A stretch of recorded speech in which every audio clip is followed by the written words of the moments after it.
everybody. Welcome to another episode of Conversations with Annie and Kate. Hello, Annie. Morning, how are you? Nice to see you.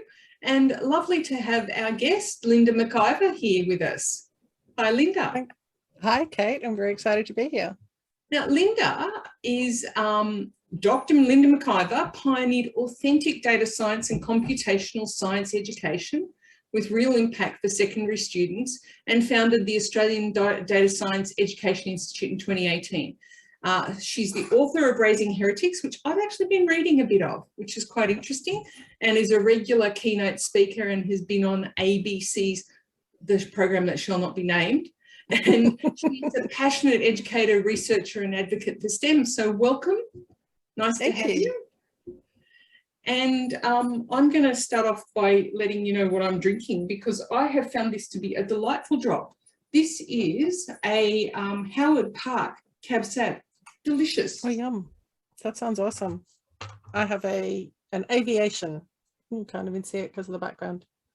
Aviation gin. Excellent. Oh, it's an aviation cocktail. It's a cocktail. Well, it is still 8:35 in the morning here in the UK, so I've just got a nice cold glass of water. And I take it you've already been out for a walk with the dog. Well, yeah, I mean, it's a beautiful day here, so if I don't get out to it right at the early part, then it gets too hot and I'm just one big walking hot flash. So that's no one needs to see that. All right, so I'm going to kick off with one of our regular questions. Do you want to do the first one, Annie? Yeah, I mean, so Linda, it's great to finally meet you. We've been, I think, Twitter buddies for a few years now. We have. It's lovely to meet you pseudo in person or virtually. My question for you is, if you could go back to your younger self, could be any point in your life, and give your younger self some words of advice, what would those words of advice be? I love this question, and I've been, brushing up on your podcast and watching this question come by, and I was like, oh, I hope they ask me this one. Because, I thought about all the standard things and, the regular advice, and I thought the thing that really, that would have changed my life to know earlier is that you don't have to let other people set the terms. So when someone says to you, you either do this or you do that, you can actually do something else entirely. I was a very obedient child, and I grew up in a quite emotionally abusive household. So, I did what I was told, because otherwise the consequences were very unpleasant. And it took me a long time to realize that when someone says, things like, if you love me, you would do this, that actually you can love someone and not do that, like to actually not let other people set the terms and to set your own terms, I think is a revelation, or it was to me. That's a really good insight. Yeah, it's hugely important insight. And was there a moment when that kind of really kind of tipped in for you, or was it just sort of looking back, it's become obvious? I don't think there was a key moment, but there were sort of lots of times where I realized afterwards. It took me a while to get to the point where I can at least sometimes realize beforehand. People are very easily manipulated. We all are, even if we think we're not. And we, the advertising and all that kind of stuff sends us in all kinds of directions, and Facebook and things like that. But it's very, very easy to kind of go with someone else's rules and someone else's terms and kind of just do what you're expected to do or what you're told you have to do. It's much harder to go, maybe there's a third way, maybe I could do something different. And I guess starting ADSI in 2018 was the point where I went, yeah, this is where I really break free of what everyone else is telling me to do, and this is where I go, you know what, there's a better way and I can make it happen. A lot of people told me that I couldn't do it, that I couldn't start a charity and make change, and that I really needed to do it from within some bigger organization. But there comes a point where you've been squashed down enough in bigger organizations and told you can't do things and not listened to, where you go, I'm going to do it. I find it fascinating that there are folks out there that tell other people who are trying to do something useful, interesting and important, and tell them don't do it, it's too hard. It's sort of, I don't understand where that kind of sort of thinking or impetus comes from as a human.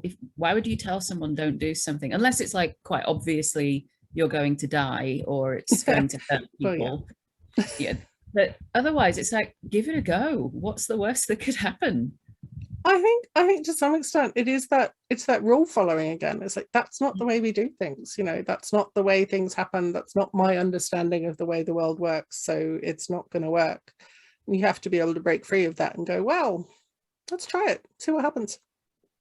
I think, you know, you're rebelling against that whole thing that we were brought up to be nice girls, and yes, you know, all girls would basically train to play nicely with others, and you know, you finally broke free from that by the sounds of it. Well, you do get told you're supposed to fit in. I guess I was lucky in that I never really had much chance of fitting in because I was 6'1", and a girl who's 6'1" in a girls' school is just not gonna fit in from the start. And I was, you know, I was odd and didn't wear the same clothes because I couldn't get them even if I wanted to. They just didn't fit me. And I was interested in computers, and you know, again, that was something we were told you weren't supposed to do, and I didn't have much chance of fitting in, so I guess that helped me be a rebel. Took me a while though. That whole clothing thing resonates for me because my shoulders are really broad and I put things on and yeah, you can't move. You're like, yeah, I don't think this is gonna work. Yeah. I've been wearing men's clothing for years as a result of that. Yeah, I totally get that. So I want to ask you my favorite question, which is about self-care. Do you practice it? And if you do, what do you do? I don't practice it enough. And for me, it's much harder in the pandemic because my self-care is spending time with my people. And I don't just mean my family, who I can obviously easily spend time with, perhaps a little too much at the moment. I think they're a bit sick of me, especially with the book going on. It's like, can you stop talking about your book, please? Can you stop talking about your work? Do you have anything other than your work? But yeah, spending time with my loved ones is my optimal form of self-care. And I've actually, we have a 2 p.m.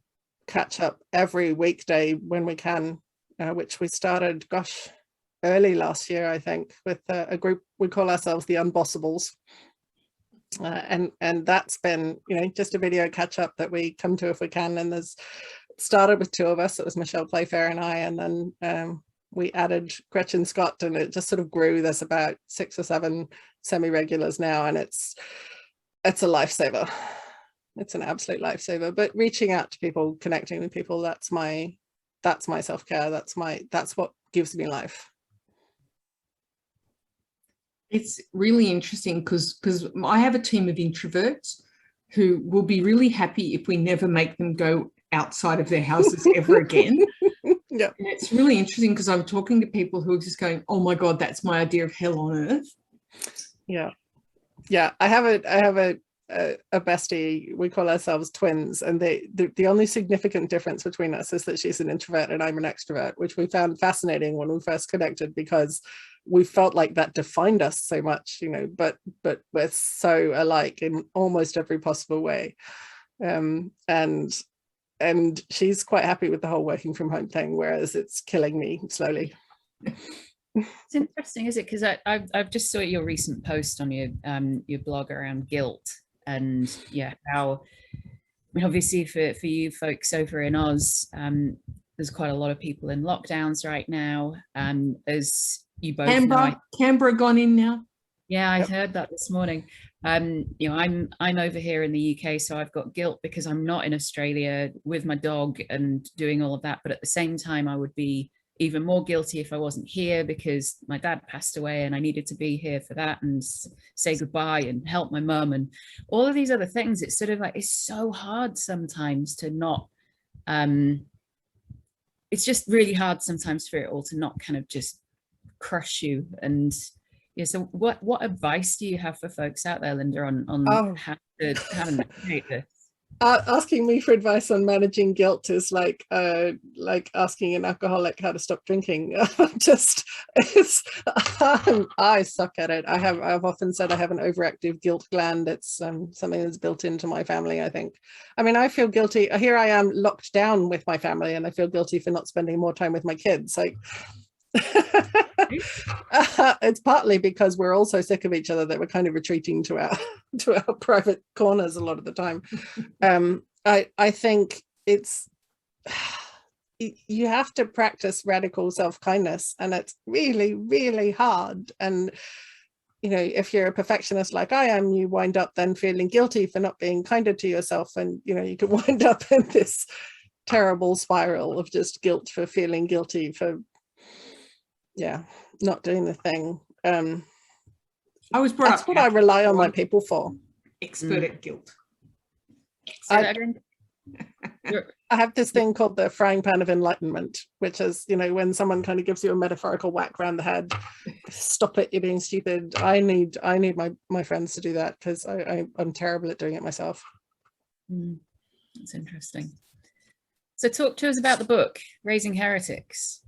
I just want to mention one thing in the book. You say you want to show how data science education is key to nurturing a rationally skeptical, creative, ethical, problem-solving population who can save the world. That sounds excellent. So I would really like to hear more about that.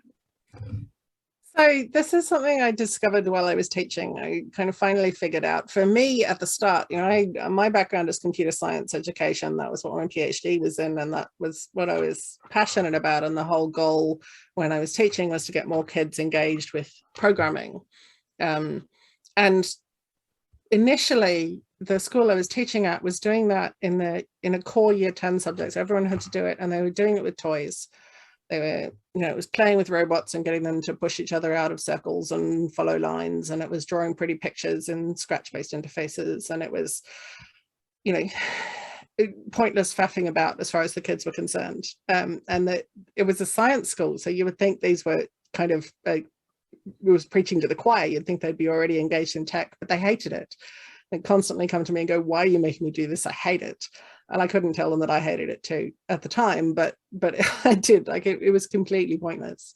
At the same time, in the year 11 course that I had control over, we were doing real projects. So the capstone project in that subject, we'd go and work with scientists and try to solve their computational and data needs. And the kids would keep working on that after the subject was finished. They'd be working on it the next year. Some of them were working on it after they left school, because it had purpose. You know, they could see the point. And I had year 11 students doing cancer research, so it was pretty exciting. But when I finally managed to make the shift in the year 10 subject, I persuaded the teacher in charge to let me run a small data science unit. And it wasn't a real project then, as in the kids didn't have a chance to make impact, but it was working with real data. So we worked with the election data set. So we downloaded every vote for the Senate in the federal election for Victoria. So it was over 3 million lines of a spreadsheet file, but you couldn't open it in a spreadsheet, it was too big. So they had to code. They were learning the same coding skills they'd been learning before, but now they were learning them in the context of a real data set. And we learned how to figure out what questions a data set could answer, how to make it answer them, and then how to visualize them. And the visualizations we did were by hand. You know, most of the time they were drawing stuff or putting things together in paint programs rather than with code, because it was much easier to make them more interesting that way. And they loved it. And they were super engaged, and they were telling me suddenly how useful it was. And they weren't coming and saying, "Why are you making me do this?" They were coming and saying, "Oh my God, this is so useful. Like, I'm using it in my science project, and I'm using it here, and I used it in the maths exam the other day." And suddenly they could see the point. And they were even coming to me going, "Oh, there was this graph, you know, on the news the other night, and it was terrible because there was no zero on the scale, and it was so misleading." And they were, you know, outraged. And that was bliss. That was great. And I did that a couple more times. You are making impact when they're annoyed at the graphs on the news. Right. Love yes. it. Yes. So it was working. You know, I'd figured it out. I was like, this is how you engage kids with STEM, which is why I quit. Because I wanted all kids to have that opportunity. But then as I started to grow my organization, the Australian Data Science Education Institute, I figured out that actually getting them involved with code was, it was a bonus. It was a side effect. The key thing was that when they were working with real data sets, they were messy, they were complicated, and they had meaning. And so instead of using, you know, when they did graphing in maths, it was a perfect data set that would always make exactly the right curve, and, you know, there were no errors and no complications and no outliers. And the most they learned about graphing was really never use pie charts, and for linear data, for continuous data you use a line graph, and for discrete data you use a bar chart, and that was basically it.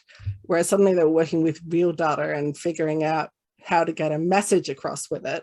And it was teaching kids that data was complicated and data was messy, and they had to ask difficult questions about it, because that election data set, you know, you tell them the rules of Senate voting and they'd be like, oh, great. So if there's a 1, you know, in the top line, then there won't be 1 anywhere else. You're like, I would like that to be true, but people don't follow the rules all the time. So the data was, you know, ugly and messy, and it didn't make sense. And that taught them some of the critical thinking. And then I started to shift into projects where kids were collecting their own data on problems that they cared about. So they collect the data, they figure out a problem they care about, they collect the data, they analyze it, they communicate that, and then they try to fix it. And this is the key part. Then they evaluate how well their solution worked.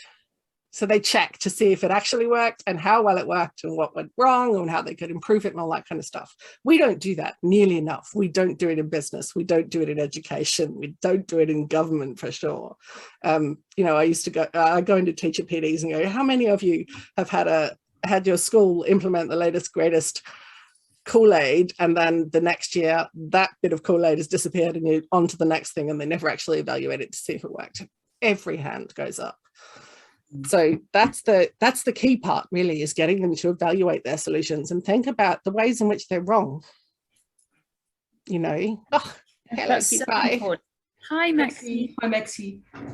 No, I think that point's really important, and for many things, and even with startups and founders, I see them making this mistake every single time, which is your sort of confirmation bias, where they love their idea so much that they want it to work, that they're only looking for the data that points to the positive outcome that they're hoping for, and that they're not really critical at actually, did it really work? And frankly, some founders don't even measure it at all. So the fascination with just, I love my idea that much, this is my baby, and it's going to be perfect. It's sort of, I think if you walk into any problem with the open-mindedness of, I don't know whether this is going to work, and I really want to make sure that I can prove it one way or the other, you know, you're going to be way more successful in whatever that is, whether it's, you know, education, government, building a startup.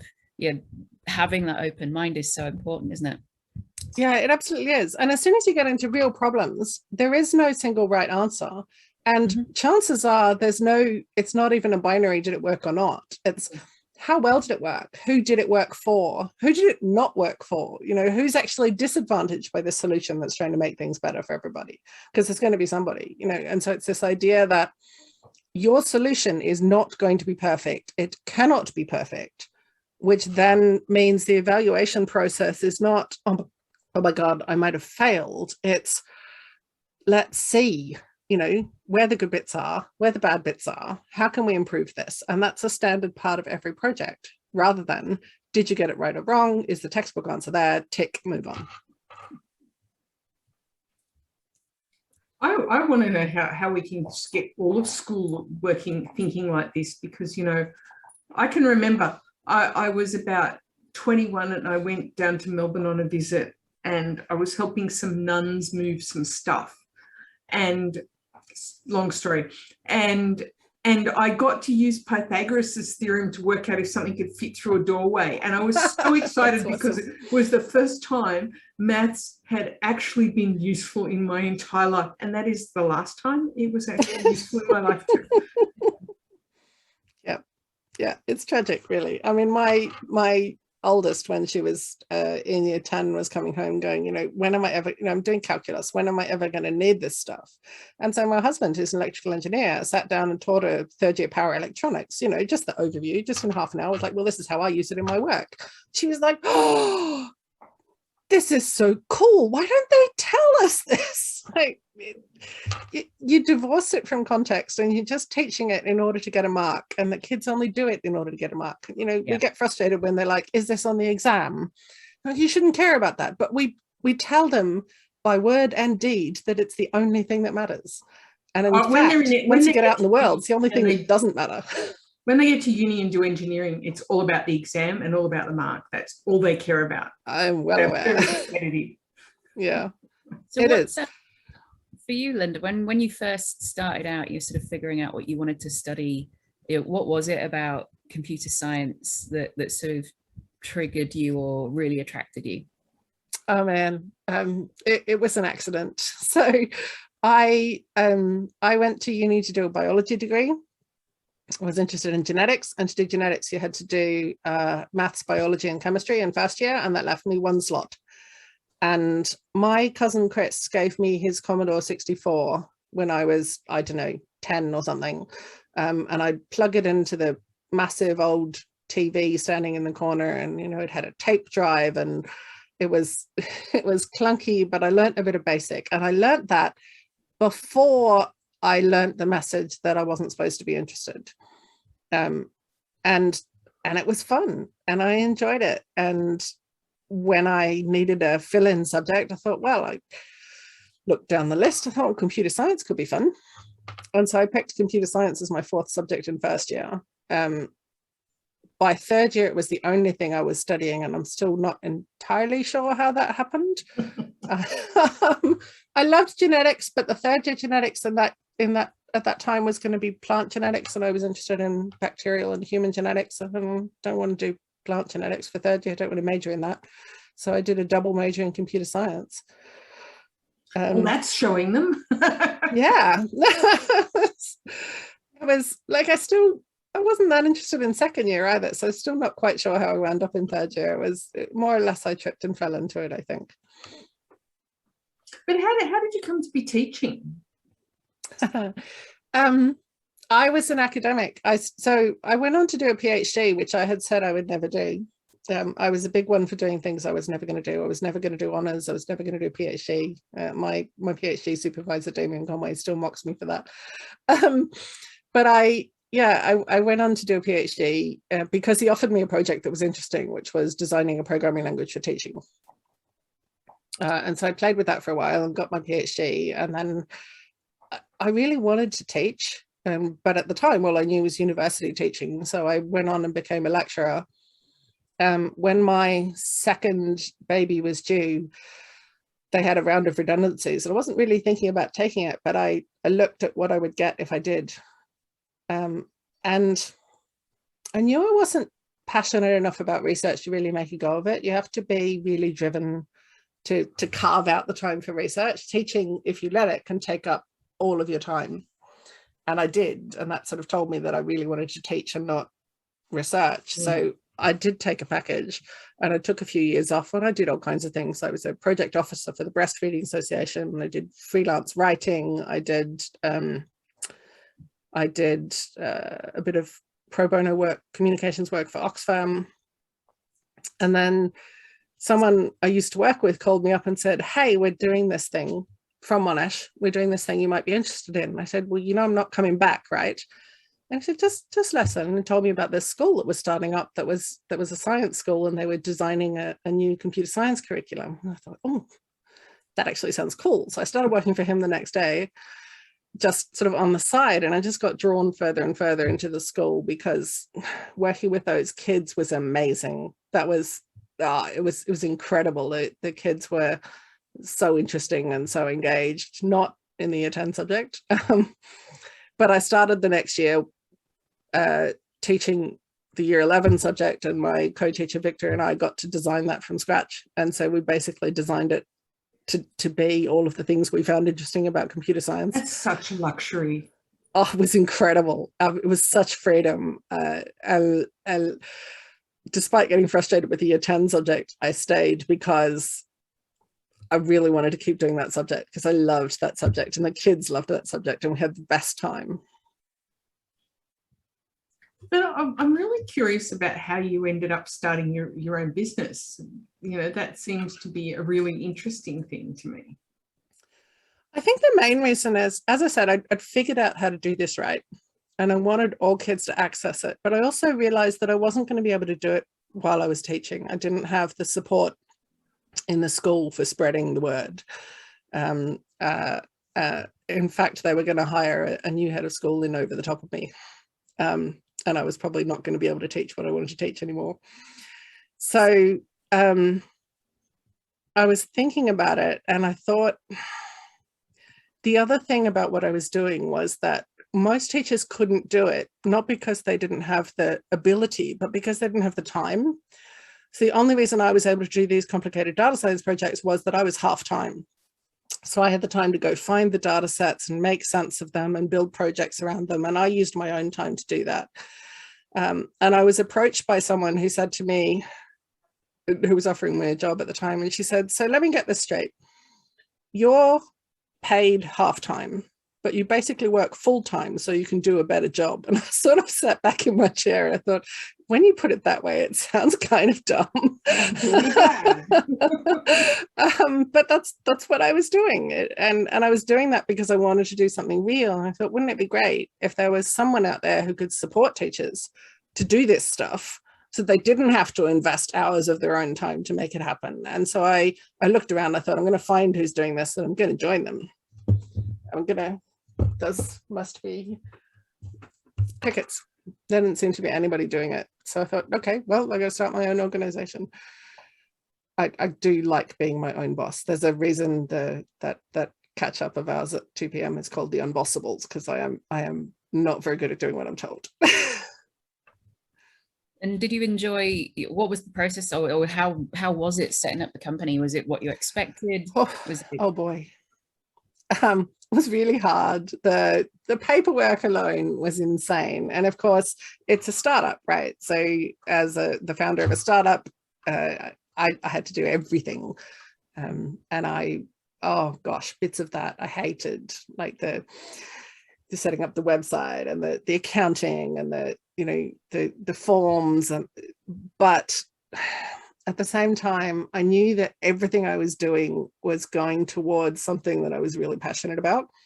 Everything I was doing counted towards something I really cared about. And that is so not the case in teaching. There is so much garbage, red tape, so many pointless meetings, so much time spent doing things that don't benefit the school and don't benefit the kids, that are really soul destroying. And every new government seems to pile on new levels of admin and ugliness onto teachers without taking any of the rest of it away.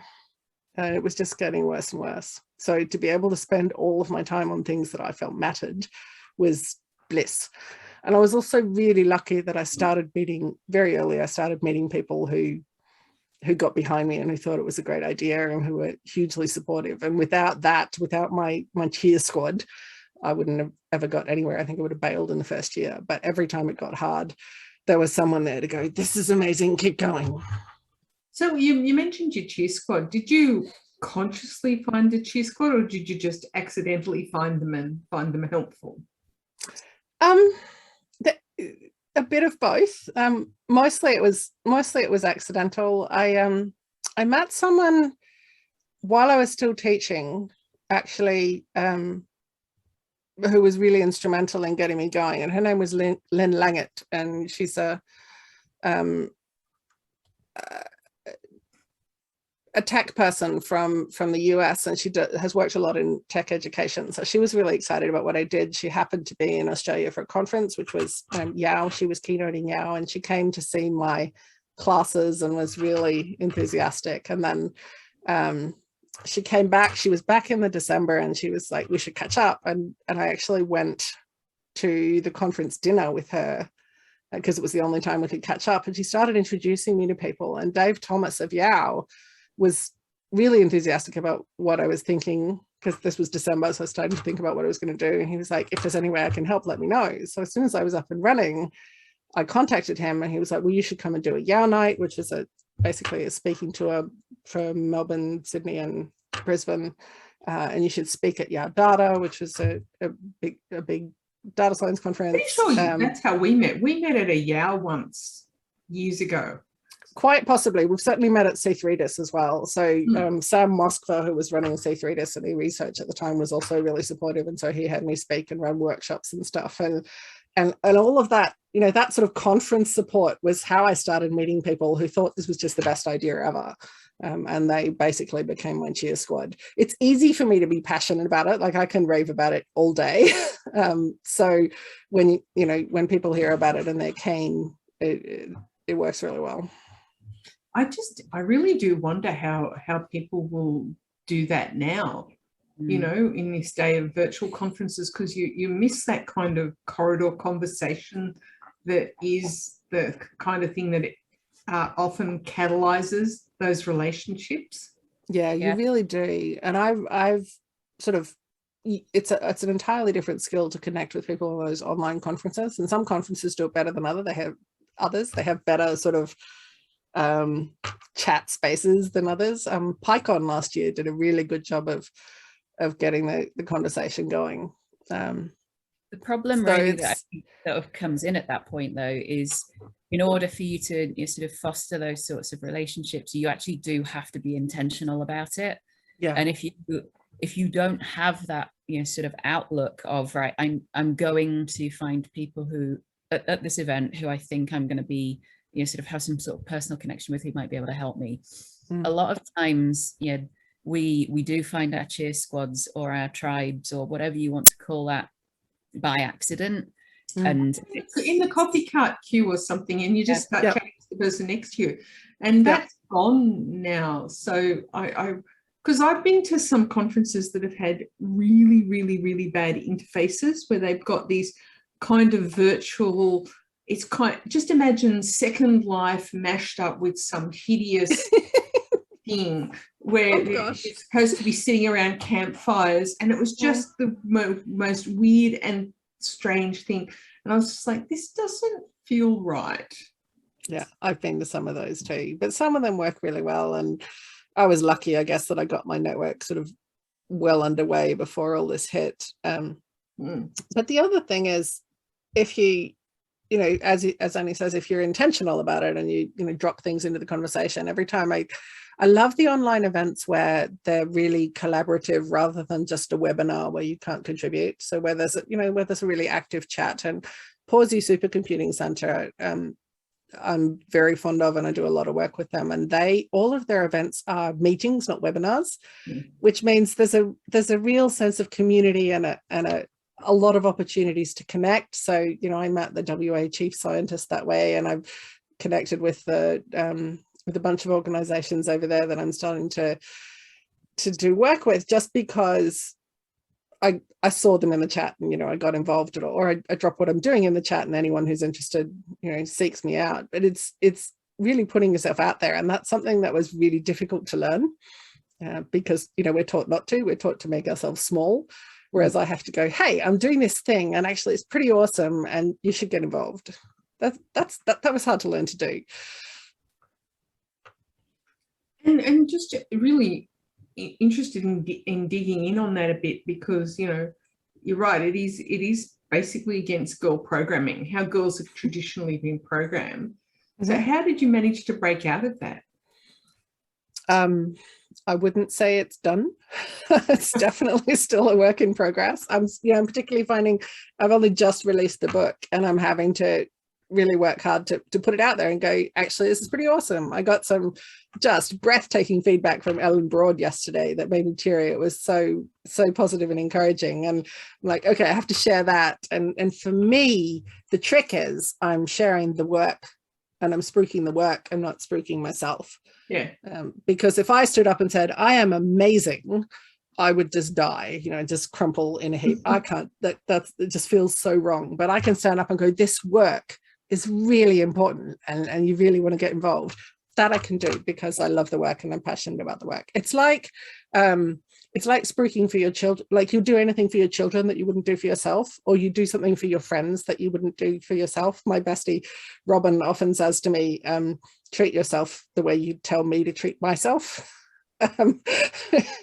which is hard. But yeah, I could do it for the work. I can't do it for me. I'm really glad Ellen's giving some good feedback. We need to get Ellen Broad on the show. You absolutely should. Good idea. She'd be amazing. She's amazing. It's really interesting. You seem to have built up an interesting network of women to support you. Was that intentional or was that accidental? Oh man, if I'd had the choice, I would not have.